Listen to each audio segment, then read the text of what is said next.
Hello everyone. स्वागत है आप सभी का आपके इस छोटे से YouTube channel the new classes पर। फ्रेंड्स, आज की इस वीडियो में हम देखने वाले हैं आपका जीके और एसएसटी का प्रैक्टिस सेट। ठीक है, और ये आपका प्रैक्टिस सेट इस जीके और एसएसटी का प्रैक्टिस सेट 1 है। ठीक है, और इसमें हम देखेंगे आपके 200 प्लस क्वेश्चन देखेंगे और आपके जो मोस्ट इंपॉर्टेंट बनते हैं। ठीक है, चाहे जीएसटी से मतलब एसएसटी से हो, चाहे आपका जीके से हो, तो ये सभी ग्रुप के लिए है स्पेशल। चाहे जूनियर ग्रुप हो, चाहे सीनियर ग्रुप हो, चाहे मिडिल ग्रुप हो, ठीक है, सभी लोगों के लिए है। और हाँ, जो लोग अभी तक टेलीग्राम ग्रुप को ज्वाइन नहीं किए हैं तो मैंने डिस्क्रिप्शन में लिंक दे रखा है, आप लोग जा करके ज्वाइन कर सकते हैं। और वहाँ पे बहुत सारा आपको पीडीएफ और करंट अफेयर्स के क्वेश्चन मैंने बता दिए हैं, तो वहाँ से आप लोग तैयार कर सकते हैं। ठीक है, आपके डीटीएससी एग्जाम के लिए।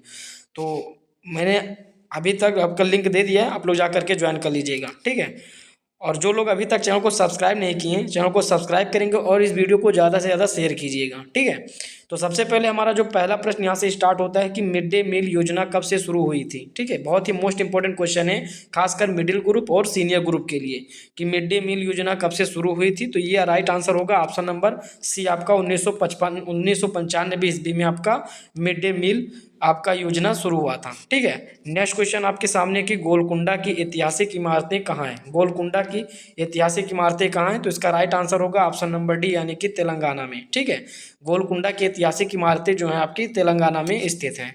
अगला क्वेश्चन है कि निम्न में से किस मुगल भारत का जिंदा पीर, यानी कि किसे किसे मुगल भारत का जिंदा पीर कहा जाता है, यानी कि किस मुगल शासक को भारत का जिंदा पीर कहा जाता है। ठीक है, तो राइट आंसर क्या होगा, औरंगजेब को कहा जाता है। जिंदा पीर के नाम से औरंगजेब को जाना जाता है। ठीक है, नेक्स्ट क्वेश्चन है आपका लोकसभा चुनाव लड़ने के लिए न्यूनतम आयु क्या है। ठीक है, लोकसभा चुनाव लड़ने के लिए न्यूनतम आयु क्या है, तो ये जो आपका बहुत ही मोस्ट इंपॉर्टेंट क्वेश्चन है और आपके हर एग्जाम में लगभग में पूछा जा रहा है। ठीक है, तो लोकसभा चुनाव में चुनाव लड़ने के लिए आपका न्यूनतम आयु जो है आपकी 25 ईयर्स है। ठीक है, यानी कि 25 वर्ष आपका है। ठीक है, अगला क्वेश्चन है कि अंत्योदय अन्न योजना, अंत्योदय अन्न योजना जो है आपकी कब से शुरू हुई थी। तो पहला ऑप्शन है 1969, दूसरा आपका 1975, तीसरा 1991 और जो ऑप्शन नंबर डी है आपका 2000। ठीक है, तो राइट आंसर क्या होगा, ऑप्शन नंबर डी यानी कि 2000 ईस्वी से आपका अंत्योदय अन्न योजना स्टार्ट हुई थी। ठीक है, अगला क्वेश्चन आपके सामने कि संविधान सभा की प्रारूप समिति के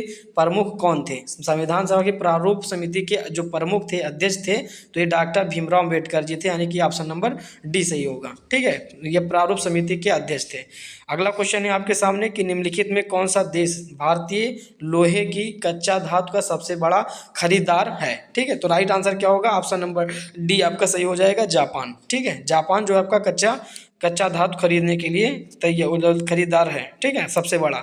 अगला क्वेश्चन है कि आमिक रिसर्च सेंटर कहाँ स्थित है। ये बहुत ही मोस्ट इंपॉर्टेंट क्वेश्चन है, इस बार के लिए एक्सपेक्टेड क्वेश्चन है आपका जूनियर ग्रुप और मिडिल ग्रुप के लिए। ठीक है, ये आमिक रिसर्च सेंटर कहाँ स्थित है, तो ये आपका राइट आंसर होगा ऑप्शन नंबर बी यानी कि ट्रम्बे में स्थित है। ठीक है, याद रखिएगा। अगला क्वेश्चन है आपका कंप्यूटर में संबंधित सूचनाओं के समूह को क्या कहा जाता है। कंप्यूटर में संबंधित सूचनाओं के समूह को क्या कहा जाता है, तो पहला ऑप्शन है आपका टेबल, दूसरा डाटा, तीसरा फोल्डर और ऑप्शन नंबर डी है फाइल। ठीक है, तो राइट आंसर होगा ऑप्शन नंबर डी यानी कि फाइल्स कहते हैं। ठीक है, याद रखिएगा, फाइल के नाम से जानते हैं।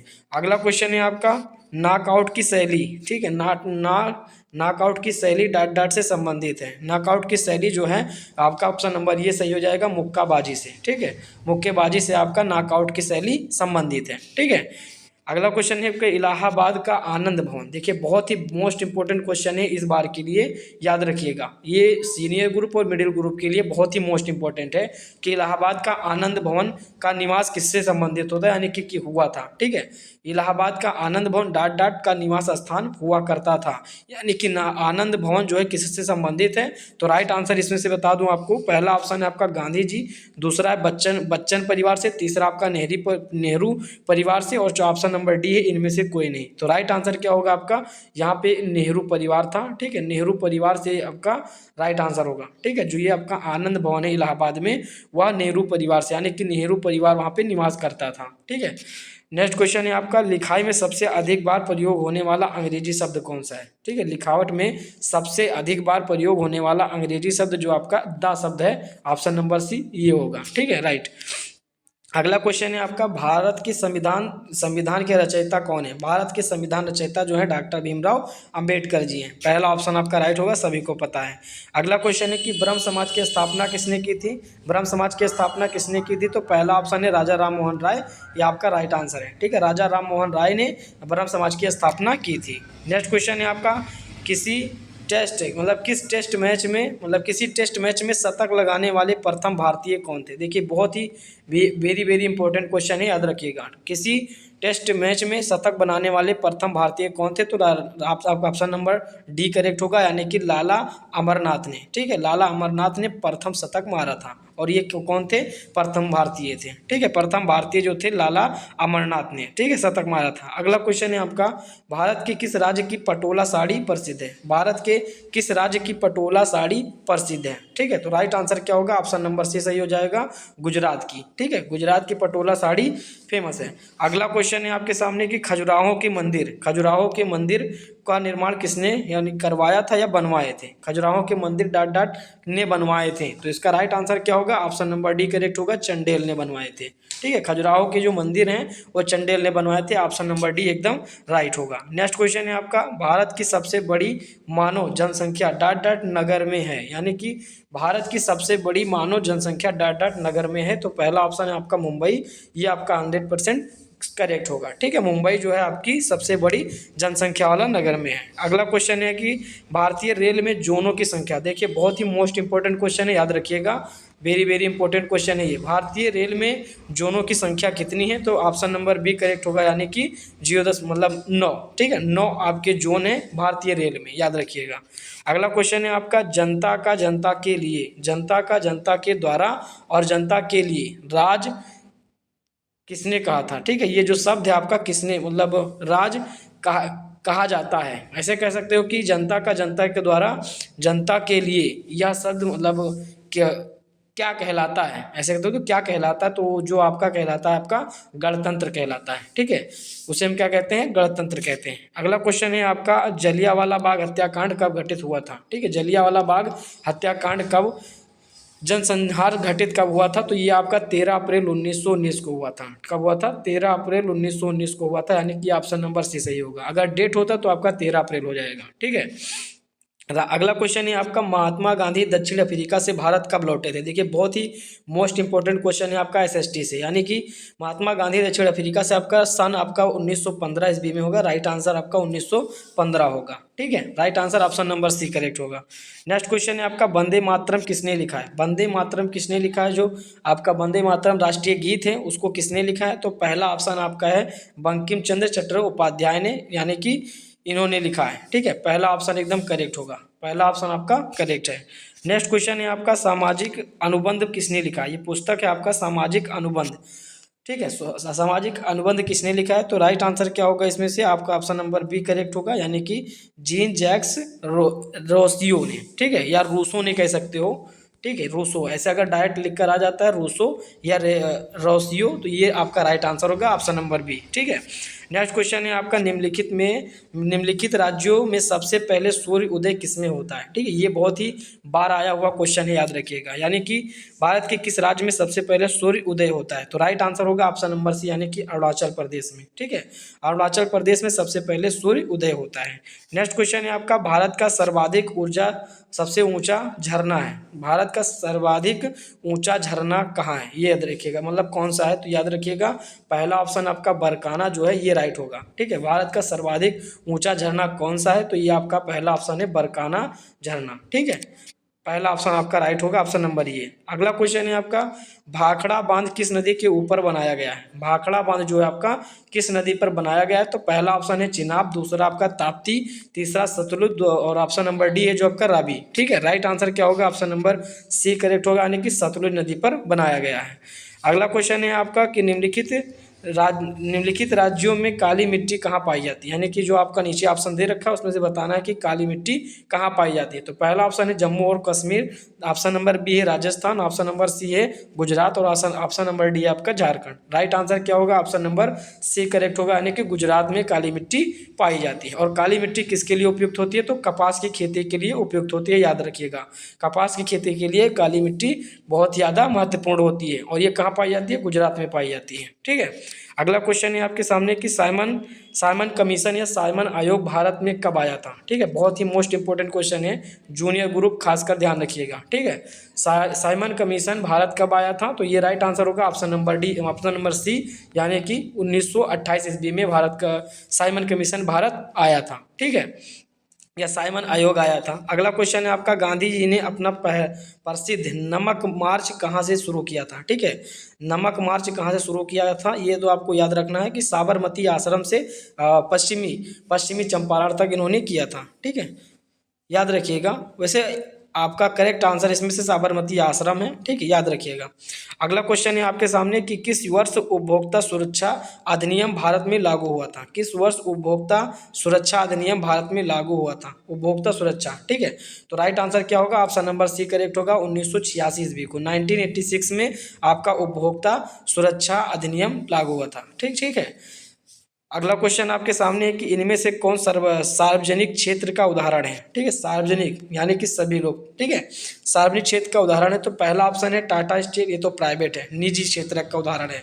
रिलायंस, ये भी निजी क्षेत्र का है। भारतीय रेलवे जो है ये आपका राइट आंसर होगा, ऑप्शन नंबर सी, भारतीय रेलवे जो है सार्वजनिक क्षेत्र का उदाहरण है। ठीक है, क्षेत्रक दो होते हैं, एक निजी होता है और एक सार्वजनिक होता है। ठीक है, अगला क्वेश्चन है आपका, ओलंपिक ध्वज सफेद रंग का होता है। ठीक है, ओलंपिक ध्वज सफेद रंग का है। ठीक है, पहला ऑप्शन है 4 रंगीन गोलों से युक्त, 6 रंगीन छल्लों से युक्त, और ऑप्शन नंबर सी आपका 5 रंगीन छल्लों से युक्त। ठीक है, और ऑप्शन नंबर डी है 3 रंगीन छल्लों युक्त। तो राइट आंसर क्या होगा, आपका ऑप्शन नंबर सी करेक्ट होगा, यानी कि 5 रंगीन छल्लों से युक्त होता है। ठीक है, ऐसे ऐसे करके होता है, याद रखिएगा। ठीक है, तो वो जो होते हैं ये आपका ओलंपिक ध्वज होता है, ओलंपिक सफेद ध्वज होता है। ठीक है, अगला क्वेश्चन है आपका, प्रथम राष्ट्रमंडल खेल 1930 में कहाँ आयोजित किए गए थे। प्रथम राष्ट्रमंडल खेल 1930 में हुए थे और ये कहाँ हुए थे, तो ये आपका ऑप्शन नंबर बी करेक्ट होगा, यानी कि हैमिल्टन में हुआ था। और हैमिल्टन है कहाँ, कनाडा में।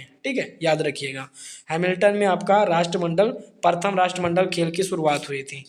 अगला क्वेश्चन है आपका, रूस का राष्ट्रीय खेल क्या है। रूस का राष्ट्रीय खेल याद रखिएगा, पहला ऑप्शन आपका है जो शतरंज है, ये आपका रूस का राष्ट्रीय खेल है। ठीक है, और अगला क्वेश्चन है आपका, भारत का सबसे बड़ा बंदरगाह कौन सा है। भारत का सबसे बड़ा बंदरगाह, ठीक है, भारत का सबसे बड़ा बंदरगाह जो आपका मुंबई बंदरगाह है, ऑप्शन के थ्रू। ठीक है, ऑप्शन के थ्रू आपका सबसे बड़ा बंदरगाह मुंबई बंदरगाह है, याद रखिएगा। अगला क्वेश्चन है कि इनमें से कौन भारत में यातायात का प्रमुख साधन है। ठीक है, यातायात का प्रमुख साधन है, तो ये आपका है रेलवे हो गए। राइट आंसर क्या होगा, रेलवे।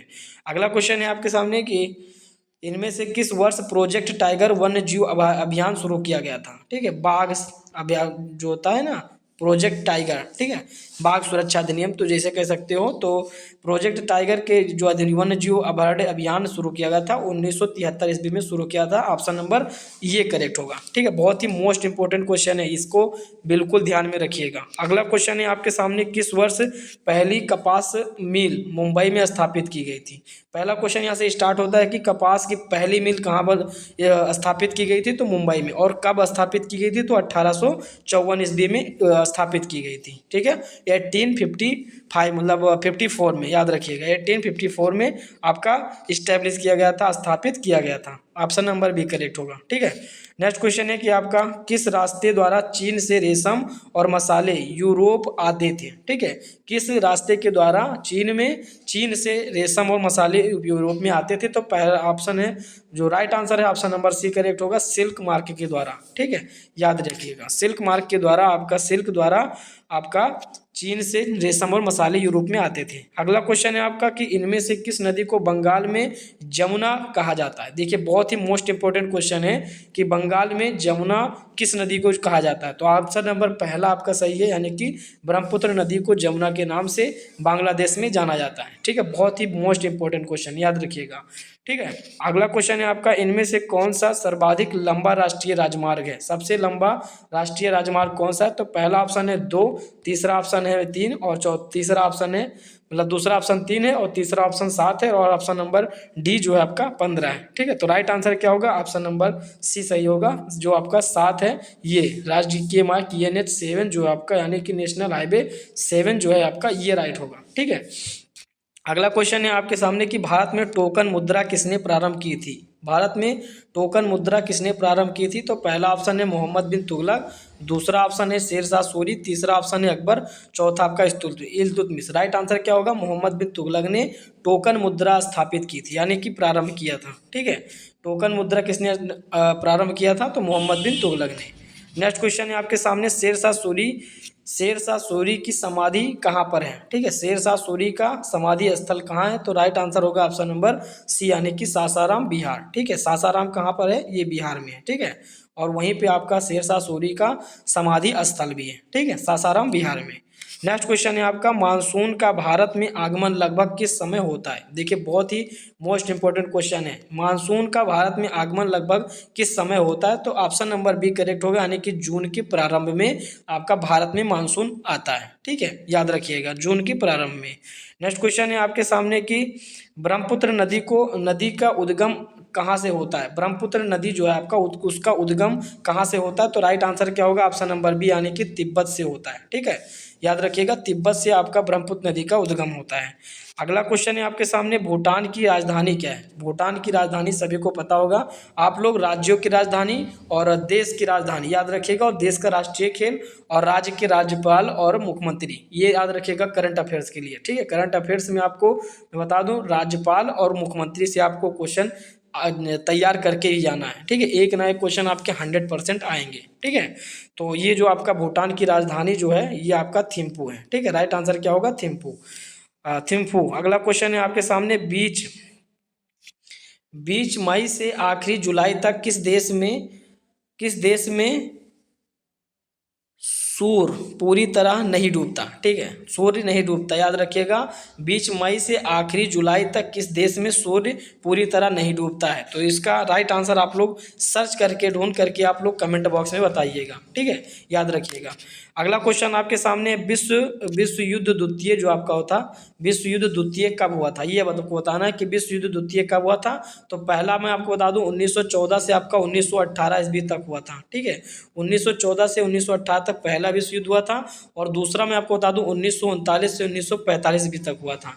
तो पहला आपका चला था 4 साल तक, और दूसरा आपका जो द्वितीय विश्व युद्ध था, ये आपका 6 वर्षों तक चला था। ठीक है, याद रखिएगा, ऑप्शन नंबर डी जो है आपका करेक्ट होगा, यानी कि 1939 से 1945 तक द्वितीय विश्व युद्ध चला था। ठीक है, विश्व युद्ध द्वितीय जो आपका 1939 से 1945 ईस्वी तक चला था।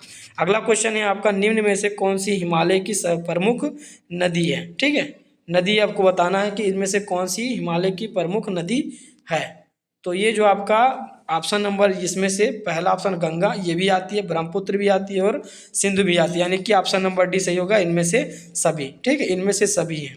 अगला क्वेश्चन है आपका, गिर राष्ट्रीय उद्यान कहाँ पर स्थित है? बहुत ही मोस्ट इंपॉर्टेंट क्वेश्चन है कि गिर राष्ट्रीय उद्यान कहाँ पर स्थित है। तो इसका ऑप्शन नंबर डी करेक्ट होगा, यानी कि गुजरात में स्थित है। गिर राष्ट्रीय उद्यान कहाँ स्थित है? गुजरात में स्थित है। ठीक है, नेक्स्ट क्वेश्चन है आपका, अखिल भारतीय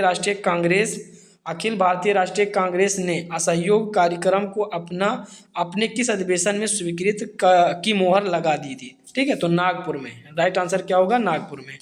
अगला क्वेश्चन आपके सामने है कि गुलामगिरी पुस्तक के लेखक, देखिए बहुत ही मोस्ट इंपॉर्टेंट क्वेश्चन है ये पुस्तक से रिलेटेड, कि गुलामगिरी पुस्तक के लेखक या किताब के लेखक कौन है, तो ये किसने लिखी है? तो ये राइट आंसर क्या होगा? ऑप्शन नंबर सी, यानी कि ज्योतिबा फुले ने गुलामगिरी पुस्तक लिखी है। ठीक है, ज्योतिबा फुले, गुलामगिरी पुस्तक के लेखक ज्योतिबा फुले हैं। ठीक है, नेक्स्ट क्वेश्चन आपके सामने कि वह कौन सा प्रसिद्ध फ्रांसीसी राजा था जिसे 21 जनवरी 1793 ईस्वी में मौत की सजा दी गई थी। ठीक है, तो लुई 16वां जो था इसको सजा दी गई थी। ठीक है, याद रखिएगा, लुई 16वां को सजा दी गई थी, यानी कि फांसी दी गई थी। ठीक है, अगला क्वेश्चन है कि रूस में समाजवादी क्रांति किस वर्ष शुरू हुई थी? रूस में समाजवादी क्रांति कब शुरू हुई थी? तो ये रूसी क्रांति समझ रहे हो ना, तो रूसी क्रांति आपका हो जाएगा 1917 ईस्वी में। ठीक है,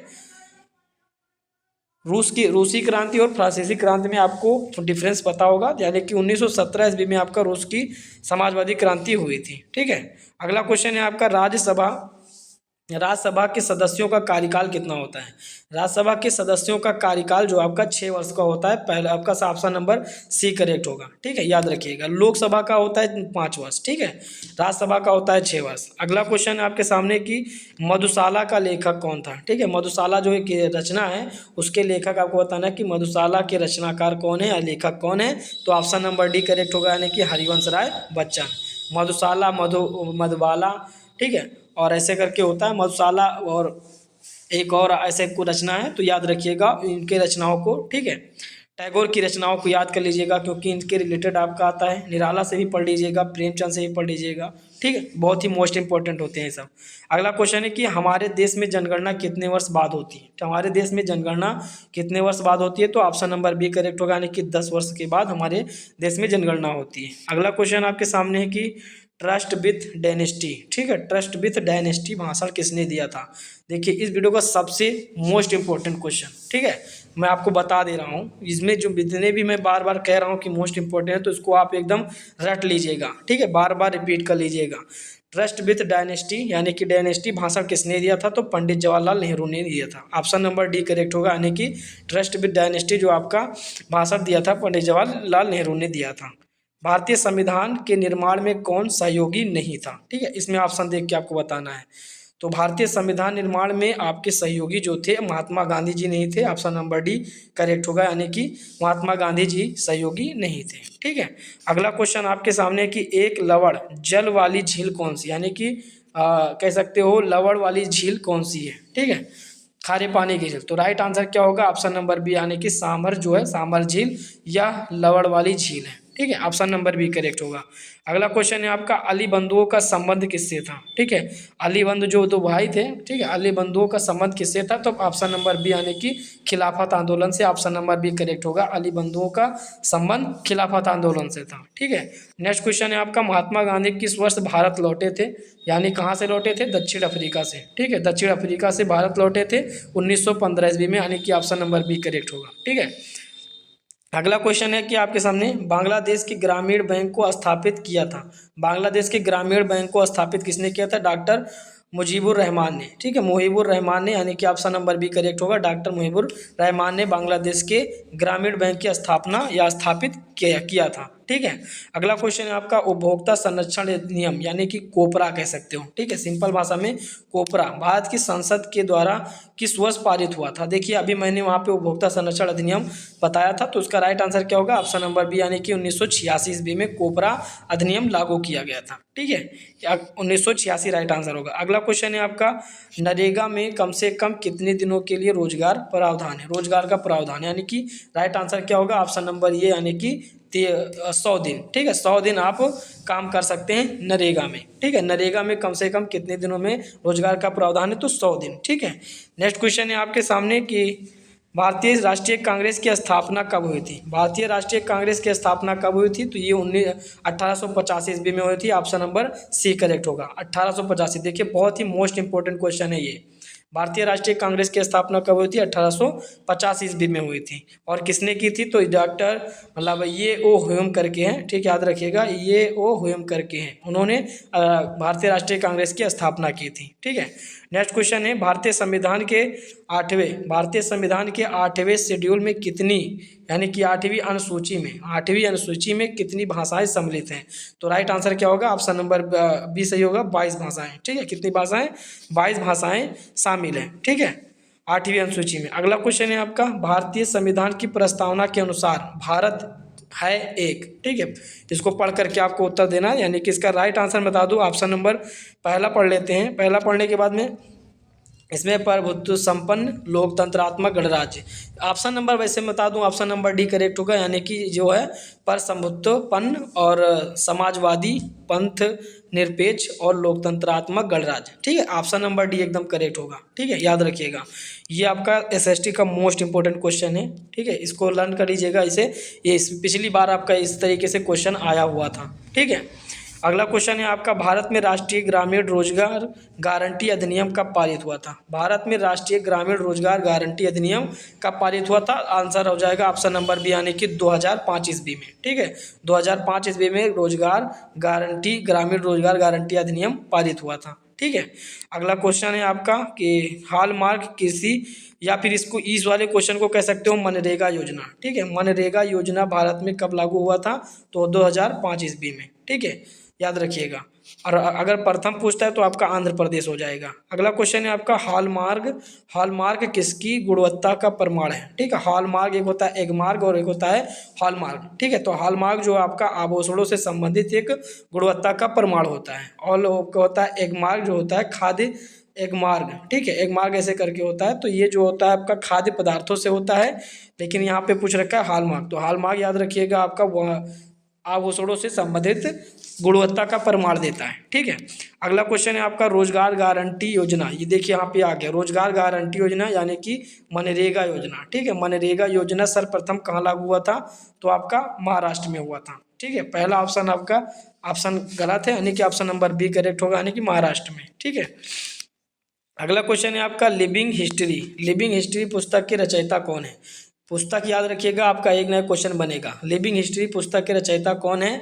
तो पहला ऑप्शन है बराक ओबामा, दूसरा ऑप्शन है जिम्मी कार्टर, और तीसरा ऑप्शन है हेलरी रोधम क्लिंटन, और ऑप्शन नंबर डी है आपका बिल क्लिंटन। ठीक है, क्लिंटन, तो ये आपका ऑप्शन नंबर सी सही होगा, यानी कि हेनरी रोधम क्लिंटन जो है आपका क्लिंटन, ये आपका राइट आंसर होगा, ऑप्शन नंबर सी। ठीक है, लिविंग हिस्ट्री के पुस्तक के लेखक हैं। अगला क्वेश्चन है कि भारतीय कांग्रेस के कलकत्ता अधिनियम में प्रथम बार कब किया गया था? ठीक है, तो ये जो है आपका ऑप्शन नंबर पहला सही होगा, यानी कि 27 दिसंबर 1911 ईस्वी में। ठीक है, अगला क्वेश्चन आपका है कि भारत की संवैधानिक सभा के राष्ट्रीय ध्वज का स्वरूप कब स्वीकृत किया गया था? ठीक है, यानी कि राष्ट्रीय ध्वज को भारतीय संविधान में कब अपनाया गया था या स्वीकार किया गया था? तो राइट आंसर क्या होगा? 22 जुलाई 1947 ईस्वी को। ठीक है, बहुत ही मोस्ट इंपॉर्टेंट क्वेश्चन है, याद रखिएगा। 22 जुलाई 1947 ईस्वी को आपका भारतीय राष्ट्रीय ध्वज को राष्ट्रीय ध्वज को अपनाया गया था संविधान में। ठीक है, तो 22 जुलाई 1947 राइट आंसर होगा। अगला क्वेश्चन है आपका, राष्ट्रीय चिन्ह में सत्यमेव जयते। ठीक है, सत्यमेव जयते वाक्यांश भारत सरकार द्वारा कहाँ से लिया गया है? याद रखना कि सत्यमेव जयते कहाँ से लिया गया, तो आपका मुंडकोपनिषद आप लोगों ने सुना होगा। राइट आंसर क्या होगा? मुंडकोपनिषद। ठीक है, ये आपका पिछली बार यानी कि 2018 में या 2017 में आपका पूछा गया था मुंडकोपनिषद में। ठीक है, बहुत ही बार पूछा जा रहा है क्वेश्चन। समाचार पत्र है आपका एक न्यू इंडिया नामक, तो इसका प्रारंभ किसने किया था? ठीक है, समाचार पत्र है आपका न्यू इंडिया, तो इसका प्रारंभ किसने किया था? तो इसका राइट आंसर होगा ऑप्शन नंबर सी, यानी कि श्रीमती एनी बेसेंट के द्वारा न्यू इंडिया पत्र का संपादन किया गया था। ठीक है, राइट आंसर क्या होगा? श्रीमती एनी बेसेंट के द्वारा। नेक्स्ट क्वेश्चन है आपका, मंजिल से ज़्यादा सफ़र। ठीक है, पहला इसमें पढ़ लेते हैं, मंजिल से ज़्यादा सफ़र नामक पुस्तक के लेखक कौन है? ठीक है, तो पहला ऑप्शन आपका है अटल बिहारी वाजपेयी। ठीक है, जो कि गलत है। दूसरा ऑप्शन आपका राइट होगा पीबी सिंह। ठीक है, याद रखिएगा, पीबी सिंह जो है मंजिल से ज़्यादा सफ़र पुस्तक के लेखक है। नेक्स्ट क्वेश्चन आपके सामने है कि नेत्रदान में देने वाले नेत्र में कौन सा भाग स्थानांतरित किया जाता है? यानी कि नेत्रदान में नेत्र का कौन सा भाग दान किया जाता है? तो ऑप्शन नंबर ये करेक्ट होगा, यानी कि कार्निया। ठीक है, याद रखिएगा, कार्निया भाग जो है आपका नेत्र का दान में दिया जाता है। ठीक है, अगला क्वेश्चन है कि नागा अर्जुन सागर प्रोजेक्ट किस नदी पर बनाया गया है? तो राइट आंसर क्या होगा? नागा अर्जुन जो आपका कृष्णा नदी पर बनाया गया है। ठीक है, अगला क्वेश्चन आपके सामने, अजमेर किस नदी के तट पर स्थित है? अजमेर जो शहर है आपका किस नदी के तट पर स्थित है? जो आपका लूनी नदी है। ठीक है। राजस्थान की एकमात्र नदी है जो कि आपका नाम है लूनी नदी, ठीक है, याद रखिएगा। लूनी नदी आपका राजस्थान में है, याद रखिएगा। जो अजमेर है आपका उसी शहर मतलब उसी नदी के तट पर स्थित है, ठीक है, लूनी नदी के तट पर। अगला क्वेश्चन है आपका, कायदे आजम की उपाधि किसको दी गई थी? कायदे आजम, ठीक है, कायदे आजम की नाम से या उपाधि से किसे जाना जाता है? तो मोहम्मद अली जिन्ना को जाना जाता है। एक और क्वेश्चन है आपका, खान अब्दुल गफ्फार को वो सीमांत गांधी के नाम से, ठीक है, पिछली बार ये क्वेश्चन आपका आया था कि सीमांत गांधी के नाम से किसे जाना जाता है? तो खान अब्दुल गफ्फार खान को जाना जाता है, ठीक है। अगला क्वेश्चन है आपका, भारत के राष्ट्रपति का चयन कौन करता है? भारत के राष्ट्रपति का चयन कौन करता है? तो राष्ट्रीय, ऑप्शन नंबर बी करेक्ट होगा, यानी कि संसद एवं राज्यों की विधानसभाओं के सदस्य, ठीक है। सांसद, राज्यसभाओं की विधानसभाओं के सदस्य लोग जो आपका भारत के राष्ट्रपति का चयन करते हैं। अगला क्वेश्चन है आपका, राज्यसभा के सदस्यों की संख्या कितनी है? ठीक है, राज्यसभा के सदस्यों की संख्या कितनी है? तो 250 सदस्य, ऑप्शन नंबर बी करेक्ट होगा। अगला क्वेश्चन है आपका, भारत का राष्ट्रपति राज्यसभा में कितने सदस्यों को मनोनीत करता है? देखिए बहुत ही मोस्ट इंपोर्टेंट क्वेश्चन है, याद रखिएगा। भारत का राष्ट्रपति राज्यसभा में कितने सदस्यों को मनोनीत कर सकता या करता है? तो ऑप्शन नंबर ये करेक्ट होगा, यानी कि 12 सदस्यों को, ठीक है। कितने सदस्यों को? 12 सदस्यों को मनोनीत करता है। अगला क्वेश्चन है आपका, भारत के राष्ट्रपति को पद की शपथ किसके द्वारा दिलाई जाती है? भारत के राष्ट्रपति को उसके पद की शपथ किसके द्वारा दिलाई जाती है? तो राइट आंसर क्या होगा? ऑप्शन नंबर ये, यानी कि भारत के मुख्य न्यायाधीश के द्वारा, ठीक है। अगला क्वेश्चन है आपका, भारत में राष्ट्रीय आपातकाल की घोषणा सर्वप्रथम कब की गई? भारत में राष्ट्रीय आपातकाल यानी कि पहली आपातकाल की घोषणा कब की गई थी? तो 1962 ईस्वी में, यानी कि 1962 में किया गया था। ऑप्शन नंबर ये राइट होगा, ठीक है। अगला क्वेश्चन है आपका कि भारत में योजना आयोग की स्थापना कब हुई थी? भारत में योजना आयोग की स्थापना किस वर्ष हुई थी? बहुत ही वेरी वेरी इंपॉर्टेंट है, 1950 ईस्वी में, ठीक है। अगला क्वेश्चन आपके सामने है कि मेसोपोटामिया सभ्यता किस देश में फली फूली, यानी कि उसमें मेसोपोटामिया सभ्यता किस देश में थी, ठीक है। तो राइट आंसर क्या होगा? ऑप्शन नंबर यानी कि इराक में, ऑप्शन नंबर ये आपका राइट होगा। अगला क्वेश्चन है आपके सामने, भारतीय इतिहास के किस काल को स्वर्ण काल कहा गया या कहा जाता है? तो पहला ऑप्शन है आपका गुप्त काल, जो कि राइट है, यानी कि गुप्त काल को भारतीय इतिहास के स्वर्ण काल कहा जाता है। भारतीय इतिहास के काल को स्वर्ण काल कहा जाता है, ठीक है, याद रखिएगा गुप्त काल को। नेक्स्ट क्वेश्चन है आपके सामने कि फ्रांसीसी क्रांति कब हुई थी, ठीक है। तो फ्रांसीसी क्रांति आप सभी को पता होगा 1789 ईस्वी में हुई थी, ऑप्शन नंबर ये करेक्ट होगा। और रूसी क्रांति आपका 1917 ईस्वी में, मैंने अभी पिछली बार क्वेश्चन में बताया कि 1917 में आपका रूसी क्रांति और फ्रांसीसी क्रांति आपका 1789 ईस्वी में हुई थी, ठीक है। अगला क्वेश्चन है वार एंड पीस, ठीक है, वार एंड पीस नामक पुस्तक के लेखक कौन थे? ये बहुत ही मोस्ट इंपॉर्टेंट है कि वार एंड पीस के पुस्तक के लेखक कौन है? तो ऑप्शन नंबर सी सही हो जाएगा, लियो टॉलस्टॉय, ठीक है। और लियो टॉलस्टॉय से मैं एक और क्वेश्चन आपको बता दूं कि महात्मा गांधी के ये आध्यात्मिक गुरु थे, ठीक है। आध्यात्मिक गुरु जो थे आपके लियो टॉलस्टॉय थे, और राजनीतिक गुरु जो थे आपके विनोबा भावे जी थे, ठीक है। विनोबा भावे जी तो आपके राजनीतिक गुरु थे, और आपके आध्यात्मिक गुरु जो थे महात्मा गांधी के लियो टॉलस्टॉय थे, ठीक है, याद रखिएगा। अगला क्वेश्चन है आपका, सलीम अली किसके विशेषज्ञ थे? ठीक है, एक आपके स्पेशलिस्ट हैं, यानी कि सलीम अली किसके विशेषज्ञ थे? तो ये जो आपके नेफ्रोलॉजी थे, ठीक है, ऑप्शन नंबर सी यानी कि सही हो जाएगा, नेफ्रोलॉजी, ठीक है। ये पक्षियों से रिलेटेड डॉक्टर थे कह सकते हो, ठीक है। अगला क्वेश्चन है, ड्यूस शब्द किस खेल से जुड़ा हुआ है? जो ड्यूस शब्द है किससे संबंधित है? तो ऑप्शन नंबर ये सही हो जाएगा, यानी कि टेनिस से, ठीक है। टेनिस से आपका ड्यूस शब्द रिलेट करता है। अगला क्वेश्चन आपका है कि कावारत्ती कहाँ पर स्थित है? देखिए बहुत ही मोस्ट इंपॉर्टेंट है कि कावारत्ती कहाँ पर स्थित है? तो आपका ऑप्शन हो जाएगा ऑप्शन नंबर बी, यानी कि जो है लक्षद्वीप में स्थित है कावारत्ती, ठीक है।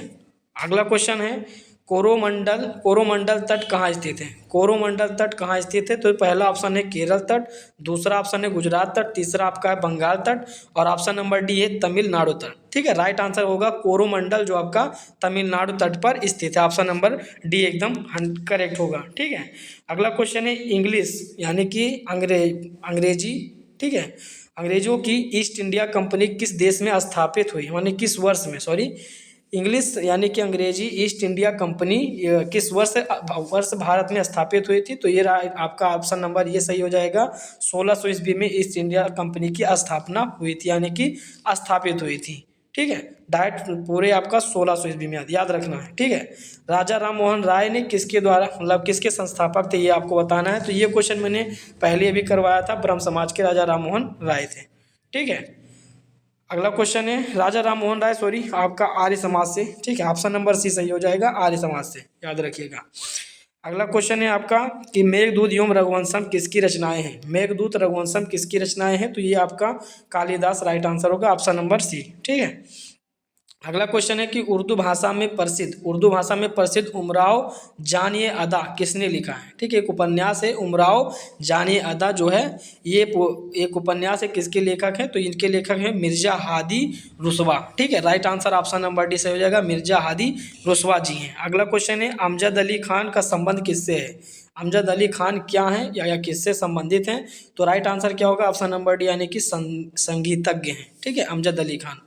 अगला क्वेश्चन है आपका कि हीराकुंड बांध किस प्रदेश में है। हीराकुंड बांध किस प्रदेश में है, तो हीराकुंड जो है आपका उड़ीसा राज्य में, और ये किस महानदी पर बनाया गया है, तो हीराकुंड बांध जो है आपका महानदी पर बनाया गया है। ठीक है, याद रखिएगा, महानदी पर बनाया गया है, और ये जो आपका किस राज्य में है, तो ये आपका उड़ीसा राज्य में है, और उड़ीसा की राजधानी आपको याद रखना है कि भुवनेश्वर है। ठीक है, भुवनेश्वर है। नेक्स्ट क्वेश्चन है आपके सामने कि संविधान सभा ने भारत के संविधान को कब मंजूरी दी थी। ठीक है, भारतीय संविधान ने भारत के संविधान को कब मंजूरी की पूरी तरीके से कब माना था, तो 26 जनवरी 1950 ईस्वी को लागू किया था, यानी कि स्वीकार किया था 26 जनवरी 1950 ईस्वी को। Right answer option number C है।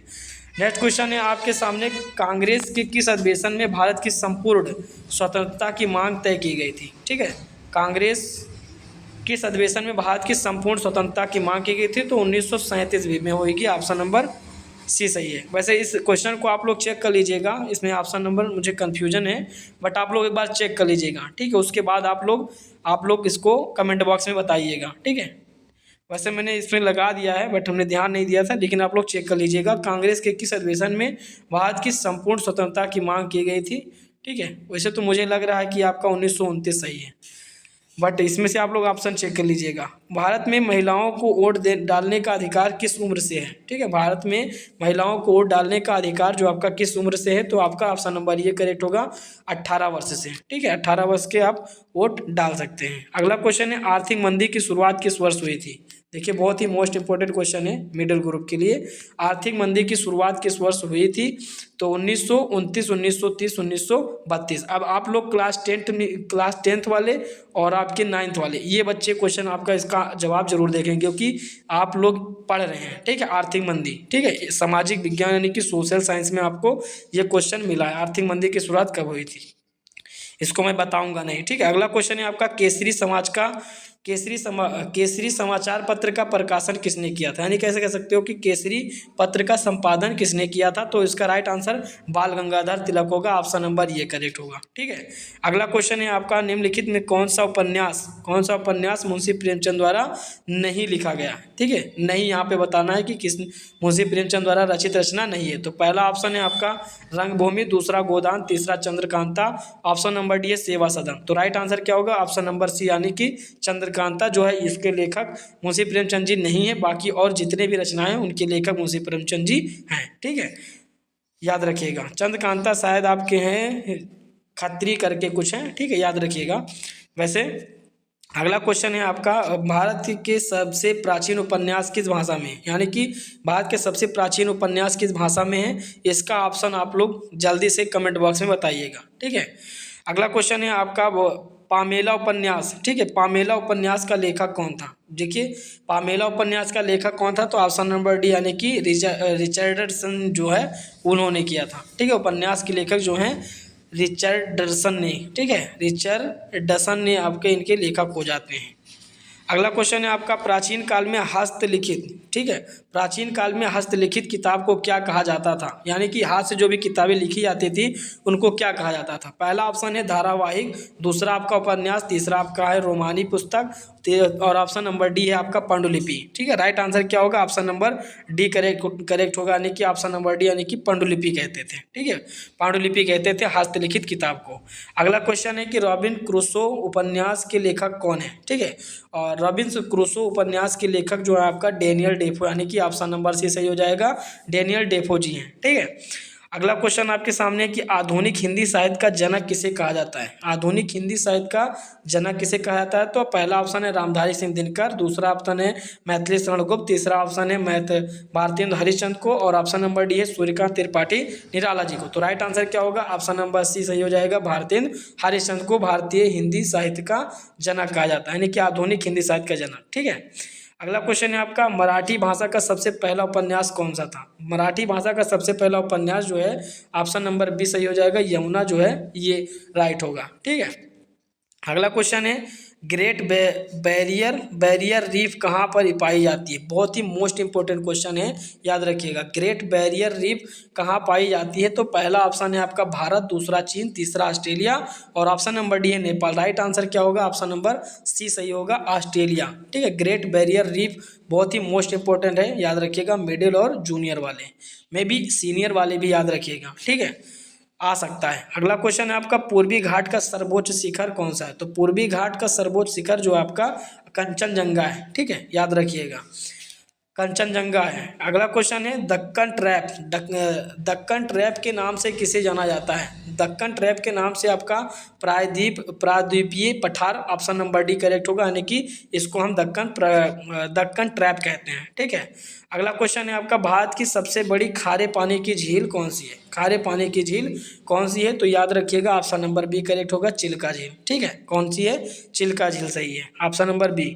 अगला क्वेश्चन है, कुल्लू घाटी किस राज्य में स्थित है। ठीक है, कुल्लू घाटी, देखिए कुल्लू घाटी किसके लिए ज़्यादा फेमस है, तो याद रखिएगा सेब की खेती के लिए, उत्पादन के लिए ज़्यादा फेमस है।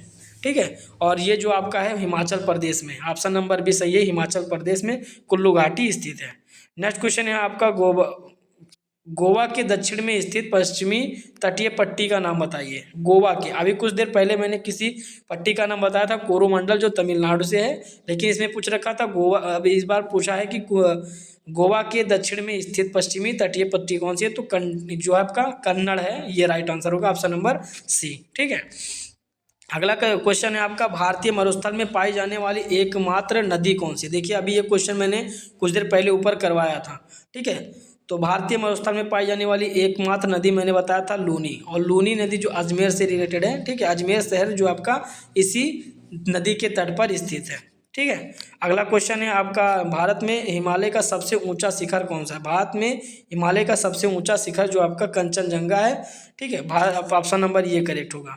अगला क्वेश्चन है आपके सामने, आज का कौन सा महाद्वीप गोंडवाना लैंड का भाग नहीं था। ठीक है, आज का कौन सा महाद्वीप गोंडवाना लैंड का भाग नहीं था, तो पहला ऑप्शन है यूरोप जो है ये नहीं था, पहला ऑप्शन राइट होगा। ठीक है, अगला क्वेश्चन है, किस नदी की कोई सहायक नदी नहीं है। ठीक है, बहुत ही मोस्ट इंपॉर्टेंट क्वेश्चन है, किस नदी की कोई भी सहायक नदी नहीं है, तो ऑप्शन नंबर बी करेक्ट होगा, यानी कि नर्मदा नदी की कोई सहायक नदी नहीं है।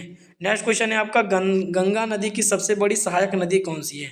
अब बताना है आपको गंगा नदी की सबसे बड़ी सहायक नदी, तो राइट आंसर क्या होगा, ऑप्शन नंबर यानी कि यमुना नदी है। ठीक है, अगला क्वेश्चन है आपका, भारत की सबसे लंबी नदी। भारत की सबसे लंबी नदी आपको बताना है, तो ये आपका है गंगा नदी हो जाएगी, ऑप्शन नंबर डी सही हो जाएगा। ठीक है, और बड़ी में अगर पूछता है तो ब्रह्मपुत्री हो जाएगी।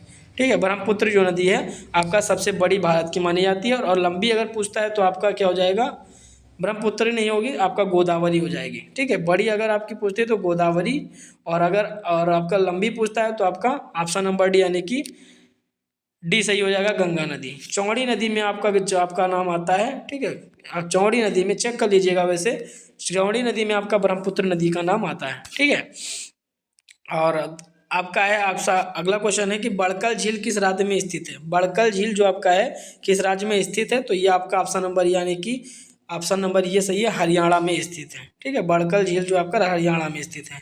पश्चिम बंगाल में तूफानों को क्या कहा जाता है, बहुत ही मोस्ट इंपॉर्टेंट क्वेश्चन है। पश्चिम बंगाल में तूफानों को क्या कहा जाता है, तो ये आप याद रखिएगा, काल बैसाखी कहते हैं। ठीक है, काल बैसाखी के नाम से पश्चिम बंगाल तूफानों को जाना जाता है, और असम में भी जाना जाता है, याद रखिएगा। अगला क्वेश्चन है, भारत की जलवायु को क्या कहा जाता है। भारत की जलवायु को क्या कहा जाता है, तो पहला आपका ऑप्शन है ग्रीष्म जलवायु, दूसरा मानसूनी जलवायु, तीसरा ऑप्शन है आर्द्र जलवायु, और ऑप्शन नंबर डी है शुष्क जलवायु। तो राइट क्या होगा, मानसूनी जलवायु। ठीक है, मानसूनी जलवायु के नाम से आपको मतलब जाना जाता है, ऑप्शन नंबर बी करेक्ट होगा। अगला क्वेश्चन है आपके सामने कि भारत में जिम कॉर्बेट राष्ट्रीय उद्यान कहाँ स्थित है। देखिए मोस्ट इंपॉर्टेंट है, भारत में जिम कॉर्बेट राष्ट्रीय उद्यान जो है ऑप्शन नंबर ये यानी कि उत्तराखंड में है, उस उत्तराखंड में स्थित है जिम कॉर्बेट राष्ट्रीय उद्यान। नेक्स्ट क्वेश्चन है आपका सुंदरवन कहाँ स्थित है। सुंदरवन कहाँ स्थित है, तो पहला ऑप्शन है असम, दूसरा बंगाल, तीसरा आपका बिहार, चौथा ऑप्शन केरल। तो राइट आंसर क्या होगा, ऑप्शन नंबर बी यानी कि बंगाल, पश्चिम बंगाल कह सकते हो। ठीक है, अगला क्वेश्चन है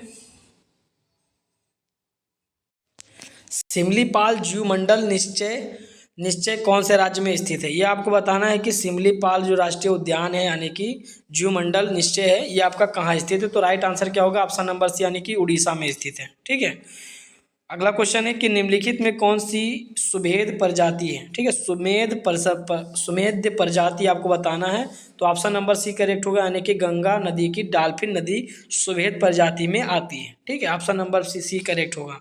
अगला क्वेश्चन है आपके सामने बांस ड्रिप सिंचाई प्रणाली किस राज्य में अपनाई जाती है। तो बहुत ही मोस्ट इंपॉर्टेंट क्वेश्चन है, बांस ड्रिप सिंचाई जो आपका मेघालय में यूज किया जाता है, ऑप्शन नंबर सी होता है। ठीक है, राइट आंसर ऑप्शन नंबर भी सी करेक्ट है। अगला क्वेश्चन है सरदार सरोवर बांध यानी कि जो कि कहाँ है, गुजरात में स्थित है, किस नदी पर बना है। सरदार सरोवर बांध जो आपका नर्मदा नदी पर बनाया गया है, ऑप्शन नंबर ये करे सही है। ठीक है, याद रखिएगा। अगला क्वेश्चन है आपका कर्तन दहन कृषि प्रणाली को असम, मेघालय, मिजोरम आदि राज्यों में क्या कहा जाता है। देखिए बहुत ही मोस्ट इंपॉर्टेंट क्वेश्चन है कि कर्तन दहन कृषि को असम, मेघालय, मिजोरम में क्या कहा जाता है। तो उसको हम कहते हैं झूम खेती। क्या कहते हैं, झूम खेती के नाम से जानते हैं। अगर असम में ऑप्शन दे देता है कि असम की कर्तन दहन कृषि को किस नाम से जानता है, तो झूम खेती, चाहे जो ऑप्शन आए यानी कि झूम खेती उसमें आपको ढूंढना है। तो उसका राइट आंसर क्या होगा, ऑप्शन नंबर बी यानी कि झूम खेती के नाम से जानते हैं। अगला क्वेश्चन है आपका भारत का सबसे बड़ा बॉक्साइट उत्पादक राज्य कौन सा है। बॉक्साइट उत्पादक राज्य जिससे हम एल्युमिनियम प्राप्त करते हैं। ठीक है, तो भारत का सबसे बड़ा बॉक्साइट उत्पादक राज्य ऑप्शन नंबर डी करेक्ट होगा, उड़ीसा में। ठीक है, भारत का सबसे बड़ा बॉक्साइट उत्पादक राज्य उड़ीसा है। ठीक है, अगला क्वेश्चन है किस राज्य को वर्तमान शताब्दी का ईंधन माना जाता है। किस राज्य को वर्तमान शताब्दी का ईंधन माना जाता है। तो ऑप्शन नंबर डी करेक्ट हो यानी कि प्राकृतिक गैस को वर्तमान शताब्दी का ईंधन माना जाता है।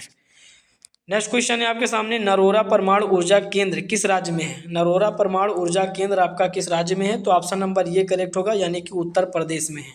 ठीक है, उत्तर प्रदेश में आपका नरोरा परमाणु ऊर्जा केंद्र स्थित है।